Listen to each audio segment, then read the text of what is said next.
un spot que vamos a compartir con ustedes, que realiza el Frente Amplio, obviamente en el marco de la campaña electoral, y que apunta un poco al concepto de, hey, acuérdense cómo era antes, ¿no? Antes de que llegáramos nosotros, porque la posibilidad de volver a como era antes está ahí, que es un poco el discurso del retroceso, ¿no?, que plantean muchos líderes políticos del Frente Amplio. Un spot que generó mucha polémica. Me gustaría primero compartirlo con todos para después poderlo analizar. Obviamente que remite a seguramente la peor crisis o una de las peores crisis de la historia de nuestro país. Mira.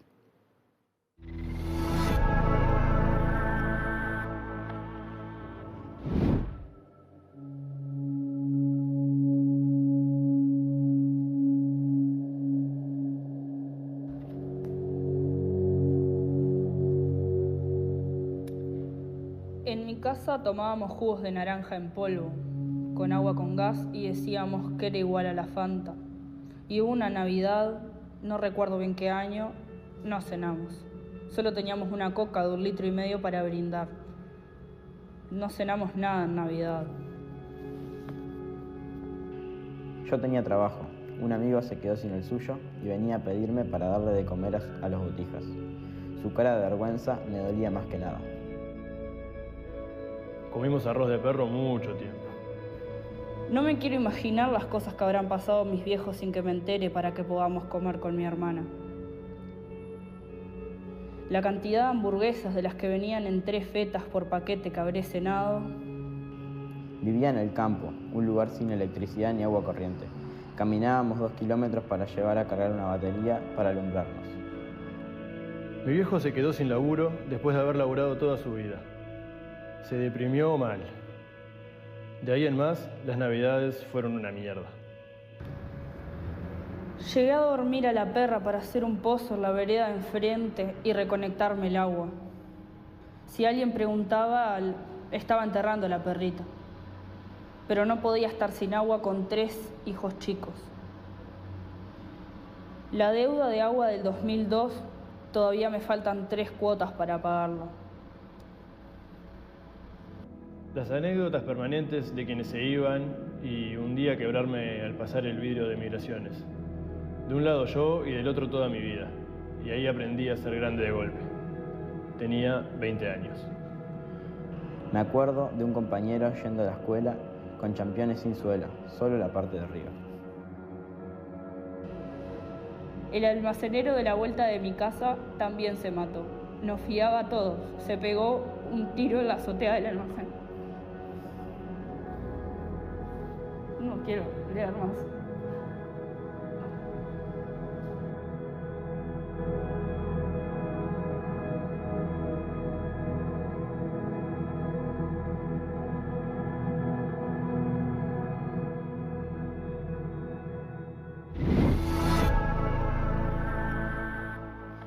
Bien. Tenemos para acompañarnos en este debate un politólogo. Nos acompaña sociólogo Álvaro Portillo. Gracias por estar aquí con nosotros. Bueno, ¿miraron este tape y qué les pasa? ¿Qué les provoca? ¿Qué sensación? Es cierto, se cumplen 17 años. En este momento, en plena campaña electoral, este video, ¿cuánto tiene de realidad, de estrategia válida, limpia? ¿Cuánto tiene de silogismo falaz? ¿Cuánto tiene de esos componentes que, bueno, a veces nos podemos permitir en medio de una contienda electoral y a veces no? A ver, ¿qué les parece? Ale, empiezo con vos. Bien, me parece que esto deberíamos verlo por lo menos de 2 planos distintos. Uno, el que tú planteabas, acerca de si nos gusta, si es pertinente, no, qué tan efectiva, satisfactoria puede ser desde la perspectiva de la campaña electoral y por lo tanto como insumo. Exacto. Ese es un asunto. Y otro, que es muy distinto, tiene que ver con la valoración de la verdadera tragedia que vivió Uruguay en el marco de la crisis. Y yo creo que no deberían vincularse una cosa a la otra, porque aún aquellos que entienden que lo mejor para el país es que el Frente Amplio no gane la próxima elección, que este es una una mala, equivocada, poco ética, desafortunada forma de hacer política, que todo lo que se quiera decir al respecto, mucho de lo cual yo comparto, de ninguna manera debería oficiar como excusa para no reconocer la tragedia que fue la crisis del 2002. Me parece que es un riesgo que está arriba de la mesa, incluso por las charlas que he tenido con personas antes de venir, no porque fuera el tema, sino porque fue del mismo modo que lo tratamos Claro, nosotros. el tema es que lo que tú estás planteando acá es lo que viene como consecuencia inmediata después de ver este tape y después de poder debatir sobre la pertinencia en tiempo electoral. Y es, vos dijiste, la valoración de la crisis. Bueno, ese es un debate que tampoco se dio, me parece, ¿no? A ver. Porque en realidad está instalado en muchas personas que la crisis fue consecuencia directa de la gestión de los gobernantes de turno. Y hay otros análisis que observan el contexto mucho más amplio y entonces, bueno, no se termina de poner de acuerdo, porque si fuera tan sencillo como podérselo adjudicar a un partido político, tal vez para muchos sí, por lo menos es lo que está planteando Pero déjame decir, y juro hay que otro termino. tema, ¿cómo la valoramos? ¿La valoramos desde la perspectiva real de lo que vivió la gente en esa época? ¿O desde que cerraron los bancos y se perdió mucho dinero? Nos faltó esa mirada, Está bien, nos faltó lo único, internalizarla, y ¿no? termino, lo único que quiero decir al respecto, que esa también es una muy rica y aún pendiente y necesaria valoración. Exacto. Pero en ningún caso nos debe impedir reconocer que transitamos por una verdadera tragedia. Y ese es un asunto sobre el cual yo no estoy dispuesto a retroceder ni a frivolizar. Y, bien. ¿Alguien niega lo que se vivió en el 2002? A mí me parece... Estamos hablando de un aviso, Sí se puede ¿no? frivolizar, eso sí. Estamos hablando de un aviso, ¿no? Tú preguntabas la pertinencia. Sí, vamos por el orden, si querés, lo primero que planteabas. Sí. Yo creo que desde el punto de vista técnico, usar en una campaña electoral, una campaña política, el pasado como un elemento para movilizar al electorado es un elemento que lo hemos visto muchas veces. Yo en particular recuerdo, en la misma línea que hoy usa el Frente Amplio, recuerdo perfectamente que en el año 1980 la dictadura militar nos llenó la pantalla de televisión, así como ahora con estas imágenes, nos llenó la pantalla de televisión de imágenes de atentados, de secuestros, de bombas, aludiendo al movimiento terrorista previo al golpe de Estado y que siguió, casi terminó con el golpe de Estado, diciendo que, ojo, que si no salía el sí de la reforma del 80, se podía volver al pasado, que todo eso había que evitarlo. O sea, siempre el pasado se usa... Es el gran cuco que amenaza el futuro. Digamos, el pasado, o sea, se usa el pasado como forma de, digamos, estigmatizar a un adversario o poner en el imaginario colectivo cierta situación a la cual no hay que volver. O sea, esto que hace el Frente Amplio ahora ya lo hizo la dictadura militar. O sea, no es un recurso nuevo, se ha utilizado... La dictadura perdió 60-40, ¿no? En el 80. ¿Alguien más, Vero? A mí- Perdón, Vir. Yo quiero empezar diciendo que comparto en lo que decía Alejandro, en el sentido que creo que no pueden haber dos lecturas en que la crisis del 2002 fue una de las peores crisis, y no fue la peor, y que hubo muchísima gente, lamentablemente, que la pasó muy mal, verdaderamente, y que eso nadie lo puede negar, que logramos salir de esa crisis con una institucionalidad muy fuerte. Eso tampoco nadie lo puede negar. En cuanto a la utilización de esto en una campaña política, a mí honestamente no me gusta. El video me parece una bajeza. Me parece que no le hace bien ni siquiera al partido de gobierno haberlo hecho, porque si se hubiera sido una movida en redes sociales por parte de militantes, bueno, capaz que desde el efecto de una movida publicitaria lo hubiera podido entender más, pero que se lo haya hecho y se lo haya publicado en la página oficial del Frente Amplio, la verdad es que a mí me sorprende y me parece que no contribuye para nada en una campaña electoral en la que supuestamente todos se han comprometido con hacerla con altura, tratando de pensar en políticas públicas a largo plazo y demás. ¿Alfredo? A mí no me gusta, sinceramente me parece que no me gusta como recurso publicitario, como tampoco me gustan esas campañas que para prevenir accidentes de tránsito usan accidentes y muertos y sangre. Pero no te estoy preguntando desde la perspectiva publicitaria. No, pero yo sí, pero pará, me parece que yo puedo hablar de la perspectiva que quiero, no me seas mala. Desde el punto de vista publicitario me parece que es un error, le están errando, ¿está? Esa es la primera. Me parece que el cuco ese famoso de si no nos votan a nosotros, vuelve lo anterior, o va a pasar lo de Brasil, me parece que no convence a nadie. Entonces, publicitariamente la están errando de aquí a Pando. Ahora bien, la crisis del 2002 fue espantosa y muchas veces se hace una visión endulcorada del tema.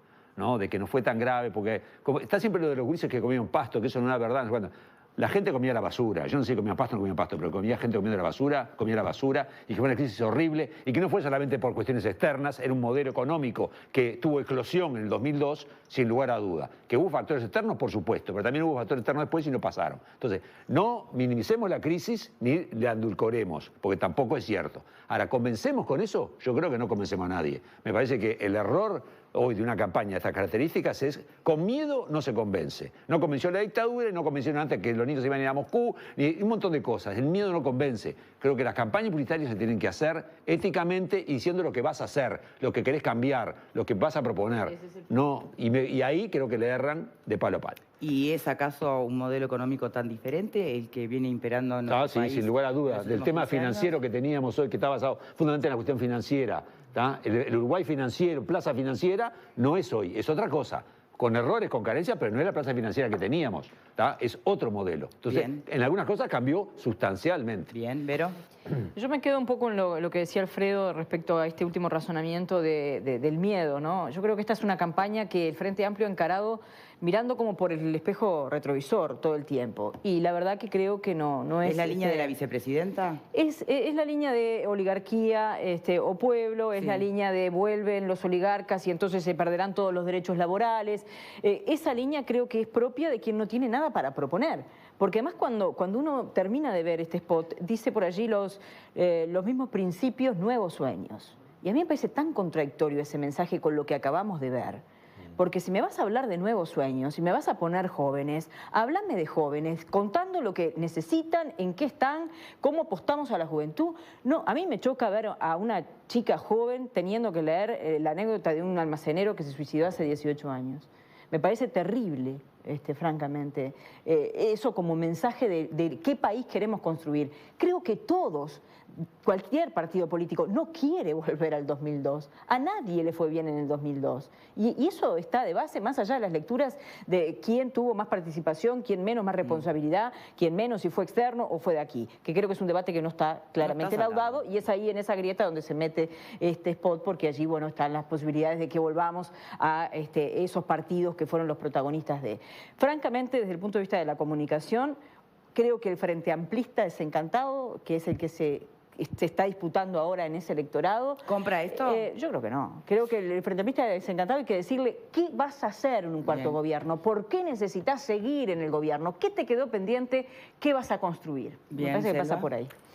Bueno, a mí el spot me parece muy artificial. Acá tenemos además una experta en publicidad, ¿no? No, pero digo, me parece que es muy artificial y que para dar un golpe bajo, así como lo que pretende, por lo menos haber recurrido a testimonios reales, ¿no? Es lo mínimo que uno pide en un spot político, porque testimonios de los que pasaron la crisis los hay a montones. Hay gente que sufrió efectivamente muchísimo. Yo pasé la crisis, como la han pasado ustedes. Estos chicos que están leyendo cosas que son de otros, no solamente no pasaron la crisis, sino que además... Se aclara que ellos no vivieron la crisis. No importa, pero me parece una cosa artificial. Esto es como cuando tú pones a un actor... No digamos como descubriéndolo. Claro, pero el tema es cuando tú pones a un actor a hacer un testimonial. Claro, se nota. Dame el testimonio verdadero, porque testimonios verdaderos hay. Y el tema de la crisis, que es una crisis cuya base fundamental la tuvo la corrida bancaria y toda la crisis de los bancos que empezó antes y que tuvo que ver también con una crisis regional que empieza en Argentina y con el retiro de depósitos, porque efectivamente, como decía Alfredo, el modelo que imperaba en ese momento era Uruguay plaza financiera y por lo tanto los argentinos vinieron y se llevaron la mitad por lo menos de los depósitos que había en este país en cuestión de horas y luego bajó las defensas, las reservas del Banco Central también bajaron hasta en un 80%. Entonces, todo ese fenómeno de crisis y que eso repercutió en lo que era la vida cotidiana de la gente las empresas que cerraban, los que aceptaban los sindicatos, recuerden ustedes, bajarse el sueldo, porque preferían trabajar con el 30% menos de sueldo y no quedarse sin laburo. Entonces, ese sacrificio que hizo la gente, que era muy respetable porque entendió el momento. AEBU también entendió el momento. AEBU trabajó codo con el presidente Jorge Valle. Me acuerdo de Juanjo Ramos, un líder de AEBU a quien respeto muchísimo, un tipo interesantísimo e inteligentísimo que lamentablemente falleció muy joven. fue un baluarte en esa crisis y sin embargo aparentemente pertenecía al lado de enfrente, porque era notoriamente un tipo de izquierda. Sin embargo, trabajaron codo con el gobierno y se entendió que eso era un problema que atendía a todo el Uruguay. Entonces, banalizar el tema de la crisis de esa manera y pensar que, primero, se han escrito libros sobre este tema. Y hay que respetar los libros. Hay gente que sabe, que ha estudiado los fenómenos y que ha escrito y ha explicado desde las crisis cómo afectó la parte internacional a cómo esto se valoró a nivel interno. Yo coincido que el modelo que primó en el Uruguay de salvar a los bancos quebrados fue un modelo que efectivamente demostró que no servía. Porque acá los bancos que perdieron y que se cerraron y fueron solventados por el Estado y robando la plata de los ahorristas, eran bancos nacionales, eran bancos de familias de uruguayos. Y esos bancos desaparecieron. Ahora tenemos los bancos, el Banco República y tenemos los bancos de procedencia internacional. Pero cada uno tiene los encajes respectivos en el Banco Central que aseguren que si mañana tenés que sacar la plata, ahí hay resguardo. Portillo, no, me permiten antes de que se me... Después, Graciano, perdón, pero si no, no puedo hablar con nuestro invitado de hoy, Portillo. A ver, obviamente que no hay un solo dueño del relato, ni en este capítulo de la historia uruguaya, ni en otros, ¿no? Ya sabemos muy bien cómo nuestra historia reciente nos tiene siempre, bueno, bastante divididos o polarizados. Entonces, cuando una sociedad no tiene un único relato sobre algo que pasa, ¿cómo se continúa? ¿Cómo se sigue? ¿Se deja...? Porque el valor de la memoria, claro que es fundamental. No me acuerdo cuál es la frase del spot. Un país que no tiene Un país que no tiene... Bien. Por supuesto que la memoria tiene que cumplir un rol, y lo hace, fundamental, desde lo individual a lo colectivo, ¿no? Ahora, es tan delicada y tan fina esa línea a transitar. ¿Cómo lo ve usted desde el punto de vista de su experiencia, de su trabajo, de su profesión? Sí, sí, definitivamente es un problema sumamente complicado. No hay respuestas contundentes. Pero por encima de todo, y creo que las ciencias sociales en ese sentido aportan, la construcción de los imaginarios, de la subjetividad social, no es ajena a la confrontación de los intereses sociales y políticos históricamente desplegados en una sociedad en un momento dado. Los relatos nunca son únicos. Cuando se pretendió un único relato en algunas sociedades, bueno, saltó rápidamente. Entonces, la confrontación de los distintos relatos, de lo que ocurrió, de lo que ocurre y de lo que se desea que ocurra en el futuro, depende de alguna manera del movimiento de los distintos actores sociales y políticos en un escenario que, afortunadamente, en el caso de Uruguay así se da, que es un escenario democrático, con libertades, con la posibilidad del intercambio, del debate, de programas como este, que en muchos países no existen, están exactamente prohibidos. Entonces, con respecto al que cuando Tania me invitó a venir acá, es decir, yo no lo había visto, lo vi, me lo mandó, lo observé. Yo no entiendo mucho de publicidad, mejor dicho, no entiendo nada, es decir, acá hay expertos. Sí, está invitado como sociólogo, no como publicista igual. No sé si calificarlo a este video como bueno, como malo, como útil, como inútil, como eficaz, eficiente. No le estoy preguntando a veces. Lo único que, desde cualquier perspectiva, ya sea favorable al proyecto del gobierno actual y su reiteración en un cuarto gobierno, ya sea cuestionándolo, desde cualquier perspectiva, la memoria es fundamental. Y cuando los pueblos pierden la memoria, pasa lo que, por ejemplo, ahora está pasando en Europa, en donde el fascismo asciende, y asciende con un discurso. El otro día, no sé si ustedes se enteraron, en Berlín hubo una manifestación de 10.000 personas con la esvástica de los nazis. Entonces, la memoria creo que desde cualquier perspectiva es muy importante para incorporarla a la confrontación de relatos diferentes que en definitiva y en última instancia democráticamente habrán de resolverse en un proceso electoral con la agenda de derechos plenamente vigente. Entonces, luego viene, insisto, el tema del video. Yo no lo calificaría, es decir, como éticamente, me parece que, bueno, es una opinión, la respeto mucho, no sé cuál de ustedes lo planteó. Es decir, creo que puede considerarse equivocado, puede considerarse desde el punto de vista del marketing y la publicidad no lo mejor, y que quizás ir a buscar a los testigos, al testimonio real y no a alguien que hablara por lo que... Pero, insisto, creo que por detrás... ¿Y por qué la memoria creo que en estos momentos es tan extraordinariamente importante mantenerla, en todo sentido y de todos los aspectos? Porque vivimos una cultura de la inmediatez. Vivimos una cultura del Twitter, no del libro, no del razonamiento. Vivimos una afectación profunda de la racionalidad en los análisis, en el pensamiento y en la consideración de los problemas. Entonces, la inmediatez es, lo que tantos actores políticos hoy de nuestro escenario universal, le hace el presidente Trump o presidente Bolsonaro, dicen sin ningún reparo y sin ningún tapujo, sin medir sus consecuencias, y lo que es peor, eso cae en la opinión pública muchas veces en forma naturalizada, en forma frívola, en forma irrelevante. Entonces, si perdemos desde la cultura de la inmediatez la necesaria racionalidad que debemos de tener permanentemente para evaluar los problemas de nuestra vida, de la vida social y de nuestro futuro, estamos mal. Por eso, en ese sentido, me parece válido el rescatar la memoria. Y creo que en una elección como esta, o como la anterior, o como las que vengan, reflexionar sobre el país que vivimos en el pasado, ya sea con la crisis del 2002, con todo lo que vino antes, con la dictadura o con la primera mitad del siglo XX. Está clarísimo. El tema es que se está rescatando memoria con un altísimo grado de subjetividad, donde ya se coloca a los responsables, que entonces ya es una memoria que uno podría, plantear no viene objetiva. Pero ¿no? en un escenario democrático es perfectamente válida esa perspectiva, es respetable. En un escenario democrático hay posibilidad de confrontar y decir lo que se dice, entendemos que no debía de ser así, o que, en fin, el tema central es Yo recuerdo cuando la apertura. falleció Valle, disculpe que lo interrumpa, a todo el espectro político, de alguna manera, aceptando, bueno, por supuesto que fue horrible lo que sirvió y demás, pero no recuerdo a nadie que culpabilizara, al contrario, que en realidad... No, Valle recibió el cadáver. Y mucho más cuando falleció Achugarri. Achugarri, bueno, ¿no? Es decir, respetadísimo. Digo, no sé qué tanto relato encontrado puede haber.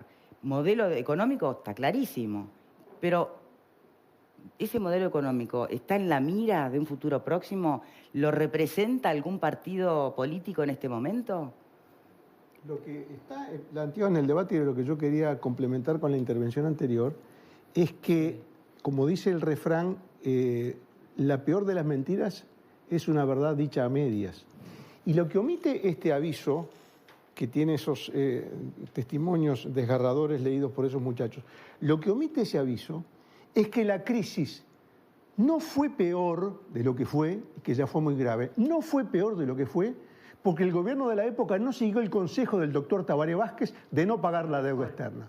Porque si el gobierno de la época hubiera seguido el consejo del default de no pagar la deuda que había sugerido el doctor Tabaré Vázquez, todavía estaríamos como Argentina tratando de levantar cabeza. Entonces, cuando se dice una verdad, hay que decirla completa. Fue muy malo lo que pasó. Peor hubiera sido si se hubiera seguido la política que sugería el presidente del Frente Amplio. Además, con y no era la política de Astori, ¿eh? Astori estaba en contra, ¿eh? No digo porque la política económica que se aplicó fue la de Astori, no la de Tabaré Vázquez. Yo dije lo que sugirió Tabaré Vázquez. Hay que decir las verdades completas, como tú dijiste muy bien, no a medias, estoy de acuerdo contigo. Tabaré Vázquez, que por suerte... Un desastre lo que dijo Tabaré Vázquez. El consejo de Tabaré Vázquez, por suerte, Valle no lo siguió, y por eso el Uruguay pudo levantar rápidamente cabeza, como todo el mundo lo reconoce. ¿Fue o no fue decisiva esta crisis para que ganara el Frente Amplio? Yo creo que colaboró muchísimo, sí, por supuesto, porque es muy difícil para un partido, sea del partido que sea, sobreponerse electoralmente a una crisis tan fuerte y que pegó tan duro en el país. Entonces, obviamente que influyó, por supuesto. Bien. Sí, claramente sí. Y que el trabajo que hizo el primer gobierno del Frente Amplio cuando recién asume para terminar ese país estable que se había entregado, para terminar de sacar a la gente que había quedado bajo la línea de pobreza y demás, también es altamente, hay que reconocerlo y no hay que tener ningún pudor en decirlo. cuando digo que no me gusta este spot es porque me parece que es eso, o sea, es una imagen muy parcial de una crisis que fue muy dura y que, como bien decía Selva, contó con el compromiso y con el trabajo mancomunado de muchos actores sociales y que trabajaron para sacar al país adelante, liderados por Jorge Valle y por Alejandro Chugarri, que fueron los que llevaron el timón, pero que participó muchísima gente que no formaba parte del gobierno. Portillo, volviendo un poco a otro análisis, dejando de lado al spot y pensando en cómo se construyó o cómo se instaló en nuestras memorias colectivas lo que fue esa crisis. Lo planteamos al principio, que es otro de los debates interesantes que podemos hacer en esta época justamente, ¿no? Ya que se están cumpliendo años. Nos quedamos, el Uruguay se quedó mayormente con los titulares de portada que remitían solo a los quiebres de bancos, a las caídas de las monedas. Nos perdimos de lo que fue la dimensión realmente de la fragmentación y el quiebre social que provocó esa crisis. Yo creo que hay dos cosas ahí. Creo que la reacción inmediata de la sociedad uruguaya fue ampliamente mayoritaria, casi unánime, en tomar conciencia del dolor de lo que se había producido, del escenario patético que dejó y de la búsqueda definitivamente de algo sustancialmente diferente. Sí. Eso en su momento fue muy claro. Creo que en su momento se discutió bastante las causas de lo que había ocurrido y fue muy contundente y por amplia mayoría, es decir, el situar las responsabilidades en donde estaban. No viene a cuenta ahora discutirlo, pero en su momento eso fue. Yo creo que lo que pasa, como ha pasado tantas cosas en la historia de las sociedades en general y de la nuestra, es que luego eso queda como en el olvido, en una nebulosa del pasado, sin ser conscientes de las implicancias que pueden tener una reiteración parecida o similar o lo que fuere de ese tipo de circunstancias. Ese es el tema central. El tema es que ¿a quién mató principalmente esa crisis? Murieron muchas cosas con esa crisis. No, ¿por qué lo pregunto? Porque hay hay grupos que tienen más voz en la sociedad que otros, ¿no? Justamente los que quedaron en la indigencia y en la pobreza no tenían voz. ¿Aumentó la miseria? No, sí tuvieron voz, porque esa gente votó y se expresó votando. No, pero me refiero a lo que usted dice, queda en el olvido. Y bueno... claro, porque si hemos tenido, acá hubo un importante, lo voy a decir el doctor es como Sanguinetti, que nadie dejó la lupa puesta en esa fragmentación. El doctor Sanguinetti dijo una vez, y lo ha repetido, que no hay que tener ojos en la nuca, porque no hay que ver el pasado. Y yo creo que se equivoca profundamente, lo digo con todo respeto. Es decir, creo que el análisis del pasado debe ser permanente para entender el presente y diseñar un futuro mejor. ¿Nos quedó corto, muy chico, el análisis de lo que pasó en el 2002? Yo creo que nos quedó, sí, muy chico. Y sobre todo, varios años después, ya estamos a casi 20 años de eso, es decir, con las generaciones más jóvenes, que de alguna manera, vagamente, si se enteraron de esas cosas, no hay una elaboración del todo clara al respecto. Entonces, ahí viene entonces el papel de la memoria. ¿La memoria sirve o no sirve? Y no tiene que existir memoria. Que la memoria pueda ser discutida sin lugar a ninguna duda, porque como decía al principio, no hay únicos relatos. Hay tantos relatos como actores sociales y políticos confrontan al interior de una sociedad.